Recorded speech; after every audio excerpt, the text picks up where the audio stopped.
Hello friends, வீடியோக்குள்ளே போகிறதுக்கு முன்னாடி நம்மளோட சேனலை சப்ஸ்கிரைப் பண்ணாதவங்க red colour subscribe button click பண்ணிக்கோங்க. பக்கத்தில் இருக்க பெல் ஐக்கானையும் கிளிக் பண்ணிக்கோங்க.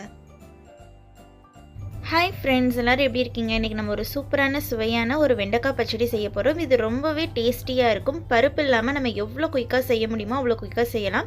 இன்றைக்கி நம்ம செஞ்ச அளவு வந்து ஒரு 3லேருந்து 4 பேர் வரைக்கும் சாப்பிட்லாம். அதுக்கு ஃபஸ்ட்டு வந்து நம்ம வெண்டைக்காய் வந்து வதக்கிக்கணும், வளவளப்பு தன்மை போகிறதுக்காண்டி. அதுக்காண்டி இப்போ நம்ம என்ன பண்ணுறோன்னா, ஒரு பேனில் வந்து தேவையான அளவு எண்ணெய் ஊற்றிக்கலாம்.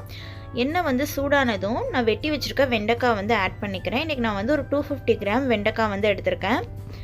உங்களுக்கு எந்த ஷேப்பில் கட் பண்ணணுமோ அந்த ஷேப்பில் கட் பண்ணிக்கோங்க. நான் இந்த சைஸில் வந்து கட் பண்ணியிருக்கேன்.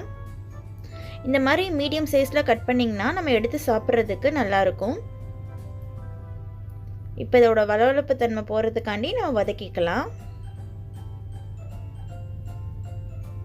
ஒரு 2 நிமிஷம் வதக்குனீங்கனாலே போதும்.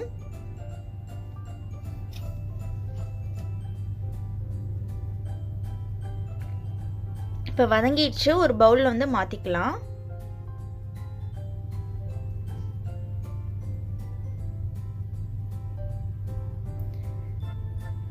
இப்போ ஒரு கடாய் வச்சுக்கோங்க. தேவையான அளவு எண்ணெய் ஊற்றிக்கோங்க.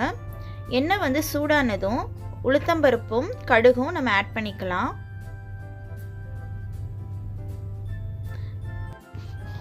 இப்போ கருவேப்பிலை ஆட் பண்ணிக்கலாம்.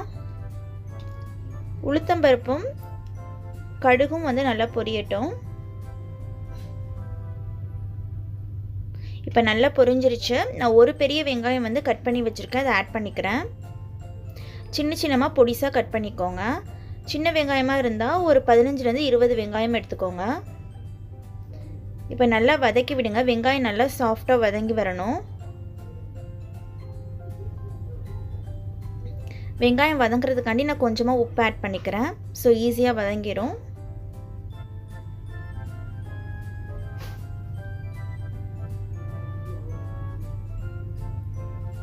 இப்போ வெங்காயம் நல்லா வதங்கிடுச்சு. நான் 2 தக்காளி வந்து கட் பண்ணி வச்சுருக்கேன், அதை ஆட் பண்ணிக்கிறேன்.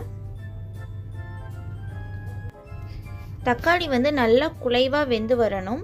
வெந்து வந்தது பிறகு நம்ம வந்து வதக்கி வச்சுருக்க வெண்டைக்காய் வந்து ஆட் பண்ணிக்கலாம்.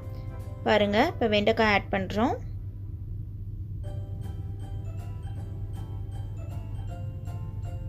இப்போ வெண்டைக்காய் வந்து இந்த எண்ணெயில் வதக்கி விடுங்க. தக்காளி வெங்காயம் எல்லாம் வந்து நல்லா வெண்டைக்காயில் வந்து மிக்ஸ் ஆகணும். ஸோ 2 நிமிஷம் வந்து மூடி வைங்க. இப்போ இதுக்கு தேவையான அளவு மசாலா வந்து நம்ம அரைச்சிக்கலாம். ஒரு மிக்ஸி ஜார் எடுத்துக்கோங்க. 2 டேபிள் ஸ்பூன் அளவு வந்து நான் தேங்காய் எடுத்திருக்கேன். ஒரு 250 கிராம் நீங்கள் வந்து வெண்டைக்காய் எடுத்துருந்தீங்கன்னா இவ்வளோ தேங்காய் போதும். ரொம்ப தேங்காய் போட்டிங்கன்னா தேங்காயோட வாசம் வந்து ரொம்ப அதிகமாயிரும். ஸோ அதனால் 2 டேபிள் ஸ்பூன் அளவு போட்டுக்கோங்க. அதுக்கப்புறம் 3 பல்லு பூண்டு, அப்புறம் 2 துண்டு இஞ்சி, ஒரே ஒரு சின்ன வெங்காயம், உங்களோட காரத்துக்கு தகுந்தாப்புல பச்சை மிளகாய் போட்டுக்கோங்க. இப்போ என்ன பொடி ஆட் பண்ணுறோன்னா மஞ்சள் பொடி கொஞ்சம், நெக்ஸ்ட்டு உங்கள் காரத்துக்கு தகுந்தாப்புல மிளகாய்த்தூள், மிளகாய்த்தூளோட கொஞ்சம் கம்மியாக வந்து தனியாத்தூள் ஆட் பண்ணிக்கோங்க. அப்புறம் ஒரு 1/4 டீஸ்பூன் அளவு வந்து சீரகம், 1/2 டீஸ்பூன் அளவு வந்து சோம்பு ஆட் பண்ணி கொஞ்சமாக தண்ணி விட்டு நல்லா ஃபைன் பேஸ்ட்டாக இந்த மாதிரி அரைச்சிக்கோங்க. இப்போ வெண்டைக்காய் ஓப்பன் பண்ணி பார்க்கலாம். பாருங்கள், நல்லா வதங்கிடுச்சு. இப்போ நம்ம அரைச்சி வச்சுருக்கோம்ல அந்த பேஸ்ட்டை வந்து இந்த ஸ்டேஜில் வந்து ஆட் பண்ணிக்கோங்க. நல்லா வெங்காயம் தக்காளி எல்லாம் இந்த மாதிரி குழைவாக வெந்திருக்கணும்.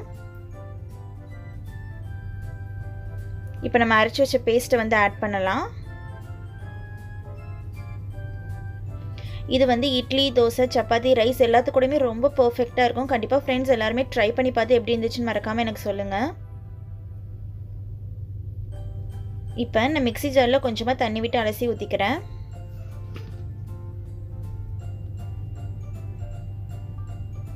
கொஞ்சம் நேரம் ஒரு 2 to 3 மினிட்ஸ் வந்து நல்லா வந்து வெண்டைக்காயும் வேகட்டும், இந்த மசாலாவும் நல்லா வெந்து வரட்டும். இப்போ இதுக்கு தேவையான அளவு நம்ம உப்பு போட்டுக்கலாம். இப்போ காய்க்கும் மசாலா ரெண்டுக்குமே சேர்த்து நம்ம உப்பு போடலாம். ஏன்னா முன்னாடியே நீங்கள் காய்க்கு உப்பு போட்டிங்கன்னா வேகிறதுக்கு லேட் ஆகும். ஸோ அதனால் காய் வெந்த பிறகு உப்பு போட்டிங்கன்னா கரெக்டாக இருக்கும்.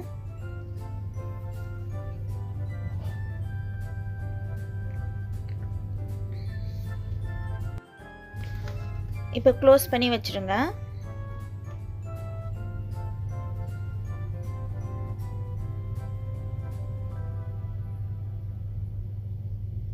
இப்போ ஓப்பன் பண்ணி பார்க்கலாம்.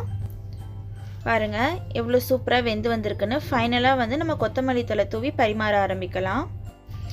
அவ்வளோதான், நம்மளோட சூப்பரான சுவையான வெண்டைக்காய் பச்சடி ரெடி ஆயிடுச்சு. பாருங்கள் ஃப்ரெண்ட்ஸ், பருப்பு இல்லாமல் நம்ம எவ்வளோ சூப்பராக செஞ்சாச்சுன்னு. கண்டிப்பாக எல்லாருமே ட்ரை பண்ணி பாருங்கள். இது இட்லி, தோசை, சப்பாத்தி, பிளெயின் ரைஸ் எல்லாத்துக்குமே ரொம்ப சூப்பராக இருக்கும். கண்டிப்பாக ட்ரை பண்ணி பார்த்து எப்படி இருந்துச்சுன்னு மறக்காமல் உங்களோட ஃபீட்பேக்ஸ் வந்து எனக்கு கூட ஷேர் பண்ணுங்கள்.